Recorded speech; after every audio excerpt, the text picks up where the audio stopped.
రేపు పోతున్నామ్మా నేను మా ఇంటికి. మంగళవారం ఎవరైనా పోతుండొచ్చా అమ్మా? మంగళవారం అసలు ఓరు ఆడపిల్లలు. మంచిగా ఉంది, మీరు మంగళవారం అని అంటారు. మరి ఎల్లుండి పోతా. ఈ రోజు పోతా అంటే ఈ రోజు వద్దన్నారు. 9 రోజులు అవుతుండొచ్చునా?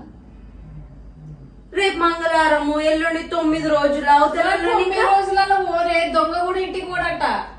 వాడు ఒక రోజు ఆడ నిద్ర చేసి వచ్చి ఇంటికి వస్తాడంట. మరి మా ఇంటి నుంచి వచ్చినప్పుడు మంగళవారమే వచ్చాడు కదా. ఆడపిల్లలకి ఏం కాదు, అత్తగారి ఇంటి నుంచి వచ్చేటప్పుడు. అమ్మగారి ఇంటి నుంచి పోవద్దు. శుక్రవారము మంగళవారము 9 రోజులకు. మరి ఎప్పుడు పోవాలి మా ఇంటికి?